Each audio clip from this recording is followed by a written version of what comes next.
Ga labaran duniya daga Dala 360 farko muhimman kanunsu. Wasu malaman jami'a na bogi sun shiga hannun jami'an tsaro a Jami'ar Bayero ta Kano wato BUK. Masu sana'ar gawayi ke kai wa 'yan bindiga bayanai. Kamen da sojoji suka yi a yankin ya nuna cewa masu gawayin ne kashi 75 cikin 100 na mutanen da ke kai wa 'yan bindiga bayanai. Daga ƙetare a jiya Talata, hukumar siyasar kwamitin tsakiyar jam'iyyar Communist ta ƙasar Sin ta kira taro domin bincike da yin nazari kan yanayin tattalin arzikin ƙasar.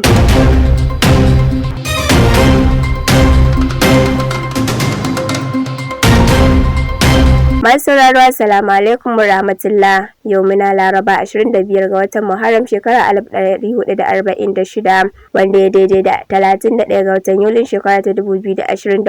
Kanin labaran kuka saurara yanzu ga cikakkun star da nisa da Abdulrahman Ibrahim. Wasu malaman jami'a na bogi sun shiga hannun jami'an tsaro a Jami'ar Bayero ta Kano wato BUK. Sanarwar da jami'ar ta fitar dauke da sa hannun mukaddashin magatakardar jami'ar BUK wato Balaji Abdullahi ta ce lakcarorin bogen sun tursasa ɗalibai siyan littattafan su guda 4 a matsayin sharaɗin cin jarrabawar darussan su.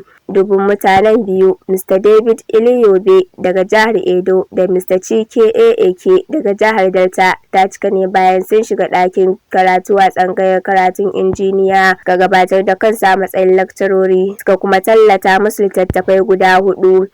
To nan kuma masu sana'ar gawayi ke kaiwa 'yan bindiga bayanai. Kamen da sojoji suka yi a yankin ya nuna cewa masu gawayi ne kashi 75 cikin 100 na mutanen da ke kaiwa 'yan bindiga bayanai.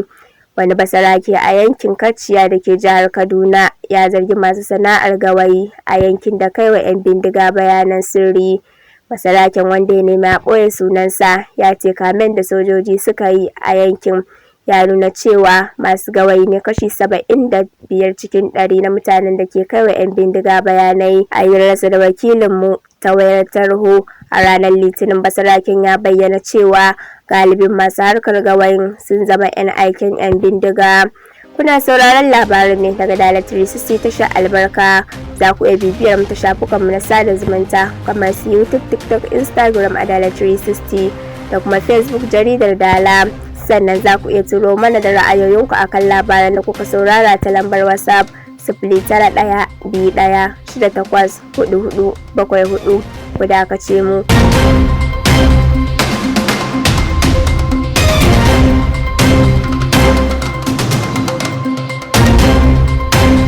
Barkanmu da dawowa, yanzu labaran zai dora. Daga kasashen ƙetare a jiya Talata, hukumar siyasar kwamitin tsakiyar jam'iyyar Communist ta ƙasar Sin ta kira taro domin bincike da yin nazari kan yanayin tattalin arzikin ƙasa yayin da ta shirya ayyukan tattalin arziki na rabin shekara na shekarar bana. Kuma babban sakataren kwamitin tsakiyar GKSC Jamfin ya jagoranci taron.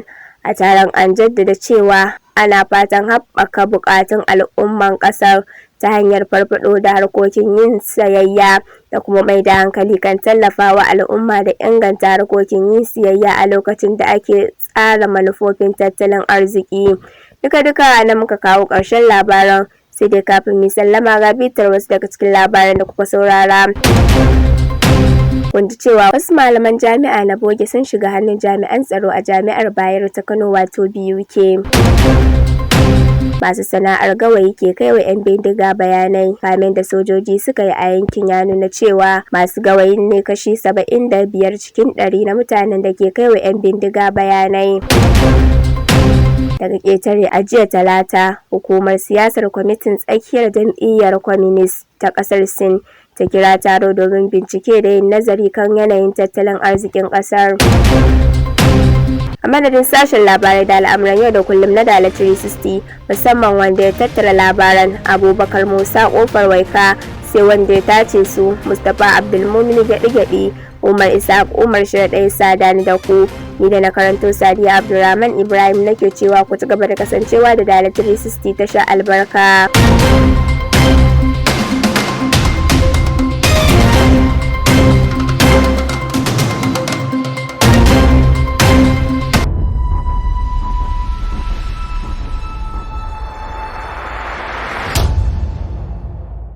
da na 360 tashar albarka. Danna mana subscribe sannan ku danna ƙarawar sanarwa domin samun sanarwa a duk lokacin da muka saki sababbin shirye-shiryenmu na labarai, rahotanni da kuma sharhi akan al'amuran yau da kullum.